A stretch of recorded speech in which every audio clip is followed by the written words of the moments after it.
Hello दोस्तों, welcome है आपका हमारे यूट्यूब चैनल में। Pensioners, family pensioners as well as कर्मचारियों के लिए मैं बहुत सारी बड़ी ब्रेकिंग न्यूज़ या बोल सकते हैं उनके लिए बड़ी खबरें लेकर आया हूँ, बड़े अपडेट्स लेकर आया हूँ, जिन्हें उन्हें जानना बहुत ही इम्पोर्टेंट है। जी हाँ दोस्तों, जिन्हें उनको जानने से बहुत सारी चीज़ें हल हो जाएंगी, सॉल्व हो जाएंगी और बहुत सारी अपडेट्स भी मैं देने वाला हूँ। पूरी वीडियो में लास्ट तक बनी रहिए और अगर चैनल पर पहली बार आएँ तो चैनल को ज़रूर सब्सक्राइब करिएगा। साथ ही साथ आप हमारे वीडियोस की लेटेस्ट नोटिफिकेशन के लिए घंटे के निशान को ज़रूर प्रेस करिए, तभी आपके पास हमारी वीडियोस की लेटेस्ट नोटिफिकेशन आ पाएगी और आप हमारे वीडियोस की इसी तरीके से आगे भी वॉच कर पाएंगे। पहली बड़ी खबर मैं आपको देने वाला हूँ आपकी पेंशन में बढ़ोतरी से लेकर के। साथ ही साथ दूसरी जो बड़ी खबर है दूसरी बड़ी खबर है वो मैं आपको 8वें वेतन आयोग पे देने वाला हूँ। तीसरी बड़ी खबर आपके डीएलसी यानी कि डिजिटल लाइफ सर्टिफिकेट पर देने वाला हूँ। बहुत बड़ा एक ऑफिस मेमोरेंडम आया है, क्या क्या चेंजेस हुए हैं, सारी चीज़ें बताने वाला हूँ। साथ ही साथ जो नेक्स्ट बड़ी अपडेट है वो मैं आपको फिक्स्ड मेडिकल अलाउंसेस पर देने वाला हूँ। आप सभी को पता है कि फिक्स्ड मेडिकल अलाउंसेस को के रूप में आप सभी को 1000 रुपये मिलते हैं, जिससे उनके आपकी पूर्ति नहीं हो पाती हैं। तो क्या उसके रिगार्डिंग आंसर आया है, वो सारी चीज़ें मैं आपको इस वीडियो के जरिए आप सभी को बताने वाला हूँ। जी हाँ दोस्तों, चलिए आपका सीधा लेके चलते हैं पहली बड़ी खबर पर। पहली बड़ी जो खबर आ रही है, आप सभी को पता है कि मौजूदा समय में आपकी पेंशन या जो आपकी फैमिली पेंशन या बोल सकते हैं पारिवारिक पेंशन है, वो 9,000 रुपये तय की गई है 7वें वेतन आयोग के रिकमेंडेशंस के हिसाब से। इस तरह अब इस कड़ी में ऐसे कयास लगाए जा रहे हैं कि आसमान छूती महंगाई के दौर में सरकार देश भर के लाखों पेंशनर्स को पेंशन में बढ़ोतरी का तोहफा दे सकती है। जी हाँ दोस्तों, एक जो प्रिंट मीडिया में छपी खबर के अनुसार इस बात की चर्चा पिछले लंबे समय से कई प्लेटफॉर्म पर की जा रही थी। अब सरकार ने कार्मिक मंत्रालय के मंत्री से लोकसभा में पेंशन या पारिवारिक पेंशन राशि बढ़ाने के सवाल पर एक लिखित उत्तर दिया है। जी हाँ, क्या लिखित उत्तर दिया है?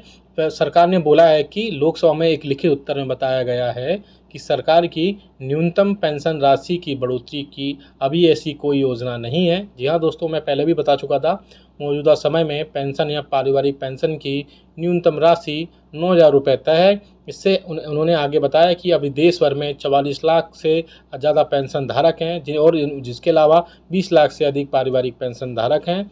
इन पेंशन धारकों पर वित्त वर्ष 2022-23 में सरकार का काफ़ी करोड़ रुपए खर्च हुआ है। ऐसे में इस राशि में बढ़ोतरी की कोई भी जानकारी की योजना नहीं है। तो मैंने पहले भी बताया था कि एक लोकसभा में क्वेश्चन पूछा गया था।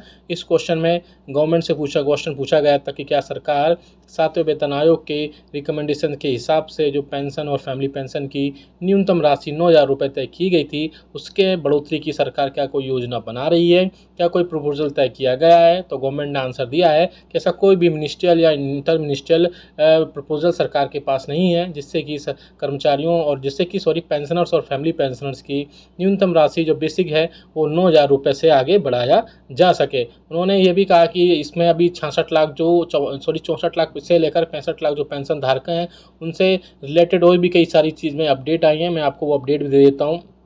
दूसरा बड़ा जो अपडेट है वो फिक्स्ड मेडिकल अलाउंसेस को लेकर के आया हुआ है। आप सभी को पता है कि आप सभी को ऐसे पेंशनर्स और फैमिली पेंशनर्स जो कि नॉन CGHS यानी कि सेंट्रल गवर्नमेंट हेल्थ स्कीम के कवर्ड एरियाज़ में नहीं रहते हैं, यानी कि जहाँ पर उनके हॉस्पिटल्स नहीं हैं, डिस्पेंसरीज नहीं हैं या फिर वेलनेस सेंटर नहीं है, वहाँ पर उन सभी को 1,000 रुपये के लिए रूप में मिलते हैं। 1,000 रुपये के रूप में मिलते हैं OPD मेडिसिन के खर्चे के रूप में। लेकिन ऐसे में पेंशनर्स और फैमिली पेंशनर्स की यूनियन और फेडरेशन ने लगातार सरकार से रिक्वेस्ट की थी कि इसमें जो है कर्मचारियों, स्पेशली जो पेंशनर्स और फैमिली पेंशनर्स है, उनका फिक्स्ड मेडिकल अलाउंसेस 1,000 रुपये से बढ़ा करके 3,000 रुपये किया जाए। हालांकि ministry of health and family welfare की तरफ से एक आंसर भी आया है। उस आंसर में क्लियरली मेंशन किया गया है कि वो पूरा जो मैटर है, यानी कि 1,000 रुपये से बढ़ा करके 3,000 रुपये करने का जो पूरा मैटर है, वो मैटर अंडर कंसिडरेशन है और जल्द से जल्द उसमें कोई ना कोई बड़ा फैसला ले लिया जाएगा। और अगर खुशखबर वाकई में पेंशनर्स और फैमिली पेंशनर्स को जो फिक्स्ड मेडिकल अलाउंसेस है उसमें बढ़ोतरी होती है, तो ये पेंशनर्स के लिए बहुत ज़्यादा राहत की खबर हो सकती है। तो आप हमें कमेंट करके बताइएगा कि आपके हिसाब से कितने रुपए फिक्स्ड मेडिकल अलाउंसेस के रूप में तय किए जाने चाहिए। नेक्स्ट जो आ रही है 8वें वेतन आयोग पर भी एक, यानी 8th पे कमीशन पर भी एक बहुत इंपॉर्टेंट जानकारी अभी साझा हो रही है। पिछले काफ़ी समय से 8वें वेतन आयोग के लाने की चर्चा जोरों पर है। ऐसे प्रिंट मीडिया में अभी खबरें आ रही हैं। केंद्रीय कर्मचारियों और पेंशन धारक इस उम्मीद में बैठे हैं कि सरकार जल्द इस पर फैसला ले सकती है। अब सरकार के वित्त राज्य मंत्री मिस्टर पंकज चौधरी ने 8वें वेतन आयोग लाने पर राज्यसभा में एक लिखित जवाब में उसकी स्थिति जो है, यानी कि 8वें वेतन आयोग की जो स्थिति है वो साफ की है। उन्होंने कहा है कि केंद्रीय कर्मचारियों और पेंशन्स के लिए 8वें वेतन आयोग लाने का अभी कोई चर्चा सरकार के अंदर नहीं चल रही है। उन्होंने कहा कि सरकार सैलरी स्ट्रक्चर में 10 साल से पहले बदलाव करने पर कोई भी विचार नहीं कर रही है।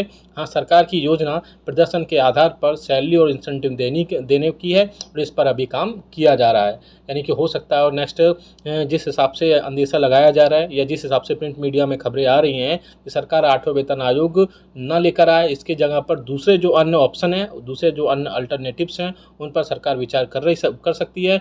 जैसे कि पहला जो है वो सरकार की योजना प्रदर्शन यानी कि आपके परफॉर्मेंस के आधार पर आपकी सैलरी और इंसेंटिव देने की बात की जा सकती है, जैसे कि और अदर अनऑर्गेनाइज सेक्टर में काम होता है और इस पर अभी काम भी किया जा रहा है, ऐसा बोला गया है एक लिखित जवाब में। लेकिन आगे आने वाले दिनों में ये क्लियर हो पाएगा कि 8वें वेतन आयोग 2026 से पहले वैसे भी नहीं आएगा, क्योंकि 2016 में 7वें वेतन आयोग लाया गया था। लेकिन अब जो है चर्चा इस जोरों पर है कि क्या 8वें वेतन आयोग सरकार इस पर लेकर आएगी या कोई और इस पर अल्टरनेटिव सरकार देखने को मिल सकता है। हालांकि मुझे नहीं लग रहा कि 2026 से पहले कोई भी अल्टरनेटिव सरकार सोचेगी, क्योंकि 10 साल का एक टाइम वैसे भी फिक्स टाइप से होता है, क्योंकि इसमें डीए और डीआर भी बहुत बड़ी रोल प्ले करता है, क्रूशियल रोल प्ले करता है। उसके बाद ही इन सारी चीज़ों पर सरकार विचार कर सकती है। हालांकि जो परफॉर्मेंस के बेसिस पर सैलरी और इंसेंटिव देने की या सैलरी और जो पेंशन देने की बात हो रही है उस पर काम हो भी सकता है और आगे आने वाले दिनों में वाकई में आपकी परफॉर्मेंस के बेसिस पर सैलरी और पेंशन देने का विचार हो सकता है। हालांकि ये खबरें अभी ऑफिशियल नहीं है, ऐसी प्रिंट मीडिया में खबरें आती रहती हैं, वही मैं खबरें आपको मैं दिखा रहा हूँ। नेक्स्ट बड़ी खबर की तरफ लेके चलते हैं, वो आ रही है आपकी फिटमेंट फैक्टर पर। आप सभी को पता है कि आपका जो फिटमेंट फैक्टर है वो 2.57 गुना है और उसी के बेसिस पर आपकी सैलरी और पेंशन आपको प्रोवाइड की जाती है। ऐसे में 7वें वेतन आयोग के रिकमेंडेशंस के हिसाब से कर्मचारियों की बेसिक सैलरी 18,000 रुपये तय की गई थी और साथ ही साथ पेंशनर्स और बेसिक और फैमिली पेंशनर्स की बेसिक जो पेंशन और फैमिली पेंशन है वो 9,000 रुपये तय की गई थी। लेकिन अब खबरें आ रही हैं कि सरकार जो है फिटमेंट फैक्टर में बढ़ोतरी कर सकती है। जैसा कि आप सभी को पता है कि 2.57 गुना के बेसिस पर आप फिटमेंट फैक्टर में बढ़ोतरी के बाद में ये 3.68 गुना तक हो सकता है। और अगर ये 3.68 गुना तक बढ़ोतरी इसमें वाकई में हो जाती है तो पेंशनर्स और फैमिली पेंशनर्स को बहुत ज़्यादा राहत मिलने की उम्मीद जताई जा रही है। जानकारी के लिए आपको बता दूं कि इसका फ़ायदा जो है कर्मचारियों को भी बहुत ज़्यादा मिल सकता है, क्योंकि फिटमेंट फैक्टर बढ़ने से कर्मचारियों के साथ में पेंशनर्स और फैमिली पेंशनर्स को भी इसमें बहुत ज़्यादा राहत मिलने की उम्मीद जताई जा रही है। वीडियो कैसा लगा आप हमें कमेंट करके जरूर बताइएगा। साथ ही साथ फिक्स्ड मेडिकल अलाउंसेस और आपकी बेसिक पेंशन में कितनी बढ़ोतरी की जाए वो हमें कमेंट करके जरूर बताइए, ताकि और वीडियो को जितना हो सके लाइक करिएगा, शेयर करिएगा, चैनल को सब्सक्राइब करिएगा। मिलते हैं आपको नेक्स्ट वीडियो में। Thank you so much.